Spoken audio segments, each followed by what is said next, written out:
আসসালামু আলাইকুম গাইস। আমি আজ সকাল সকাল নুডলস রান্না করতেছি, তো তার জন্য আলু নুডলস সিদ্ধ দিয়ে দিয়েছি, সিদ্ধ হয়েও গেছে। এখন কড়াইতে তেল দিয়ে দিলাম পরিমাণ মতো,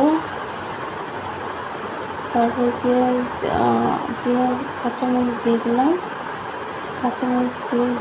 এগুলো নেড়ে চেড়ে নিচ্ছি, একটু ভালো করে ভেজে নেব।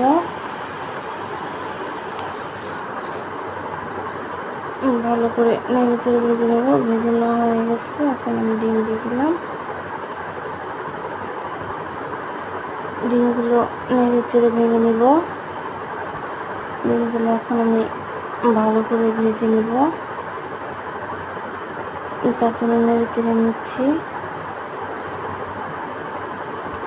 তো দেখতেই পাচ্ছেন আমার ডিমগুলো সুন্দর ভাজা হয়েছে।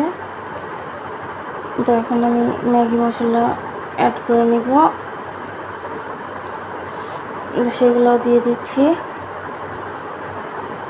আমি আসলে নুডলস রান্না করলে এইভাবেই মশলাটা দিই, যাতে নুডলসটা ভালোভাবে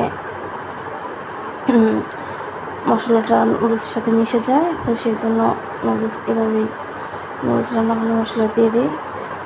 তো তার মাঝে নুডলস দিয়ে দিছি, এখন ভালো করে নেড়ে চেড়ে নিচ্ছি। ভালো করে নেড়ে চেড়ে মশলাগুলো আমি মিশিয়ে নিব। তো দেখতেই পাচ্ছেন যে আমার নুডলসের সাথে মশলাগুলো সুন্দর মিশে গেছে। তো আমি আরেকটু নেড়ে চেড়ে নুডলসটা একটু ভাজা ভাজা করে নেব। তো আমার ভিডিও কেমন লাগলো আপনাদের? যদি ভালো লাগে লাইক কমেন্ট শেয়ার করে যাবেন। আল্লাহ হাফেজ।